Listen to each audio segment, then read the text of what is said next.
Hey guys, welcome back. I want to start by thanking all of you for your prayers and thoughts and emails. I've been getting them. I haven't been answering. I've just been kind of detached from everything when I think 2 weeks or so. Some of you know, or I think kind of figured out on your own for my time. My mama did pass last week.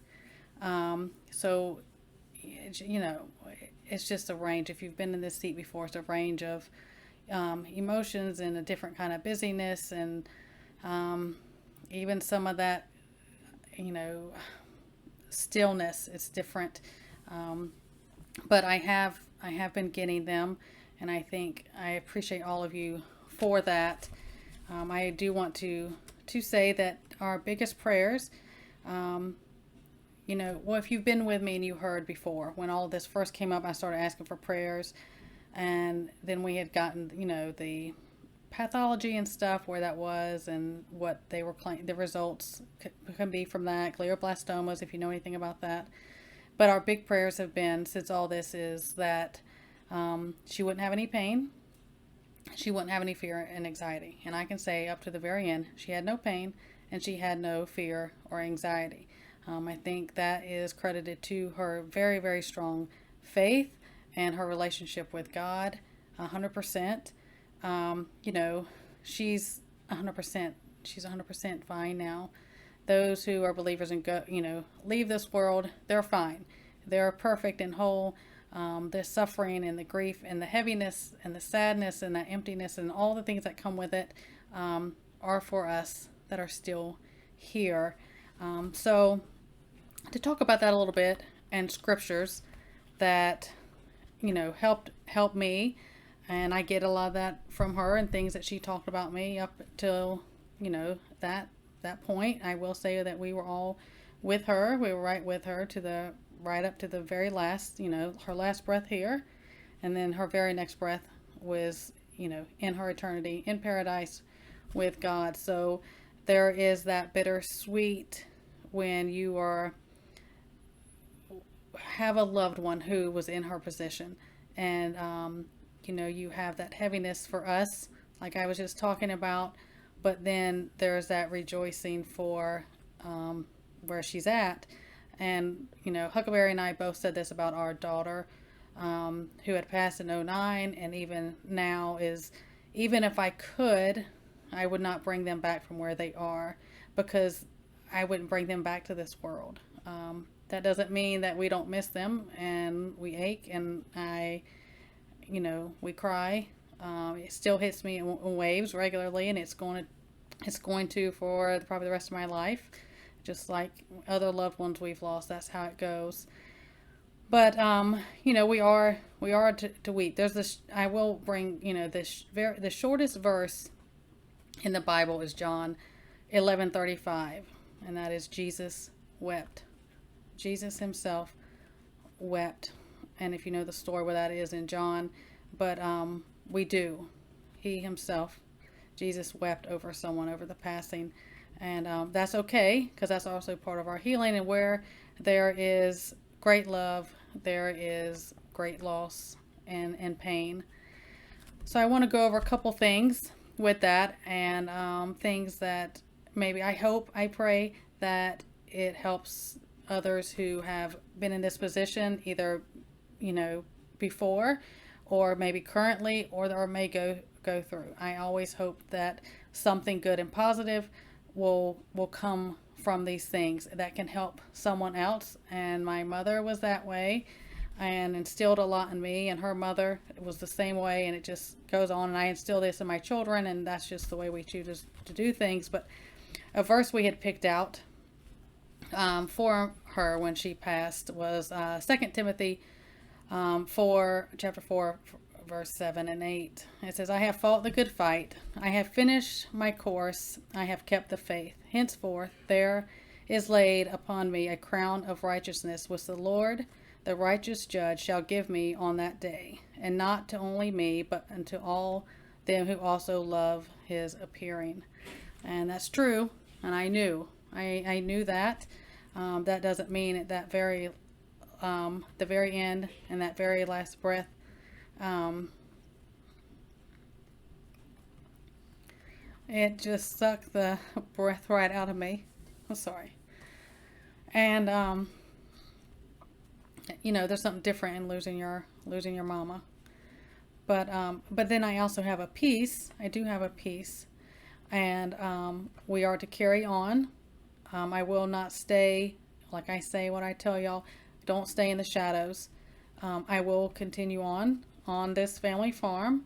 Everything that she wanted to do, everything that we wanted to do, and our plans and the future for our children. If we're still here, God willing, we still continue that, and that honors those people's lives instead of staying in a rut of anger or depression or stillness, or I'm not going to do anything that they were going to do because they're not here. I think that makes things like that in vain. That's my strong opinion about that. And I just, even things that we're still moving forward, farm life does not stop. No matter what. No matter how we feel, we still get up the next day. We still have to press on. We have animals to tend to, and garden, and fruit trees, and land, and homeschooling, and everything that goes with it. And that is what she would want. And your loved ones would want that. And I hope you keep that in mind. So I'm going to go over different verses. And this is something that holds true on other, it holds true, but we've thought about this and talked about this before. We talk about prayer and how prayer, it may not always be answered the way we think, or why do people will say, well, why do good things happen or bad things happen to good people, and such and forth. Well, all the answers are in the Bible, but Isaiah 57 1-2, the righteous perish and no one takes it to heart, the devout are taken away, and no one understands that the righteous are taken away to be spared from evil. Those who walk uprightly enter into peace, and they find rest in their beds, each one walking in his uprightness. That is true, because the evilness that is coming upon this world, everything we know is coming. It's every day. It's something that's going on. It has to come to pass. That is biblical, what's going to come on. Those who are gone before all of that, they are spared from that. And we have to find some bit of glory and rejoice in that. I remind myself, and I've reminded others who have been in my seat before, and I've talked to people when they went through this at the moments. I have to say, we have to remember Jesus conquered death. So therefore, I know my mama, she lives with him in paradise. And because of that, like I said earlier, I would not bring her back here, even if I could. That doesn't mean I don't miss her, but I would never do that to her. So we look at it as like there is no death. It's just, a change of world, a change of addresses, as we would say. She's got her new address. And we as believers, we have that hope and faith that we know this isn't goodbye. It's just until I see you next time, because we're all striving to get to where those who have passed are. And I think that's important. And I think it's important that we remember, despite our pain and our loss, that sometimes, like what we've been praying for, those who've been with me for months, you knew the prayers I was asking, you knew the situation. I have been vague. I'm not going to give tremendous details because that's just out of privacy and respect. There were certain things that I had prayed for, even when we were waiting for pathology and stuff. And I was very honest. I said this was not the results we had been praying or hoping for. And just because prayers don't seem to be answered in the way that we ask them, that's not how it works. Like cancer, like brain cancer, or whatever change of circumstances, whatever you may be praying for yourself, an individual life, whatever.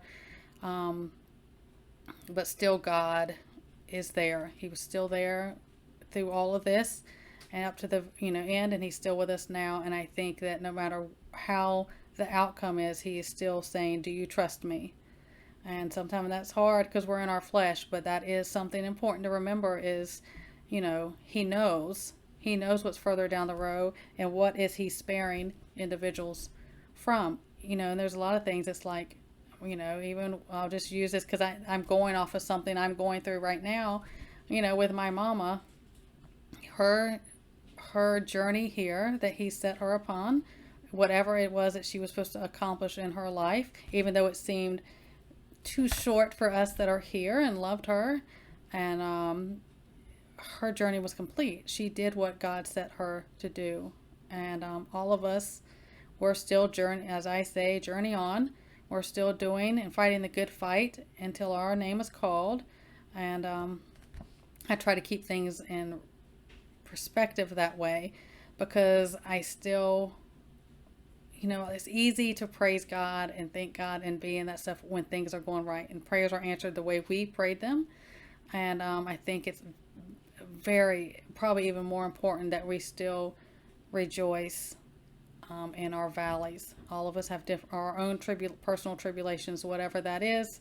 I think it's still important that we still rejoice and thank God, even though it didn't come the way we wanted it to, because He is still in control. And if God allows something to come to pass, whatever the circumstance is, or a loved one passing, or yourself, health, or crisis, whatever it is, if He allows it to happen, we have to trust, even when we don't understand that. We don't get all the answers here, and sometimes we do, and we don't understand it till later.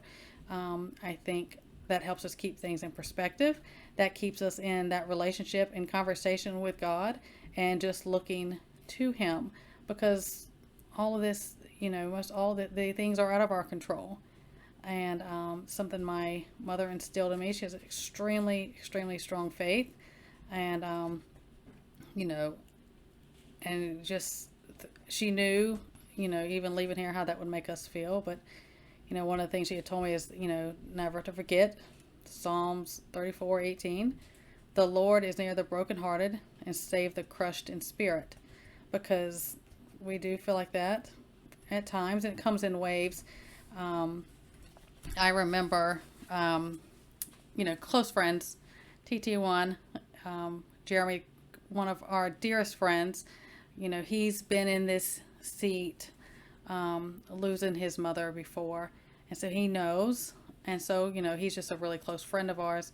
And even the next morning afterwards, I woke up and it just kind of hit me like a brick. And, I'm just being honest, I woke up and I just thought, my mama's gone. And it just hit me. And I had a hard time. I had a hard time that day and in the moment, and then afterwards. But then there was a point, without going into detail. And like I said, she had no pain, she had no fear, she had no anxiety. But there's going to be the same end result to this, if you know what a grade 4 glioblastoma is, unless God Himself could have done anything. Where we, you just kind of get to, you just say, because we were praying, Jesus, just please don't let there be any pain, don't let any suffering, don't let fear, anxiety. That's rough. And being on the nursing side, and both my parents in the medical field, we've seen that in our work environment as well. We're just like, you pray, Jesus, please come before that happens.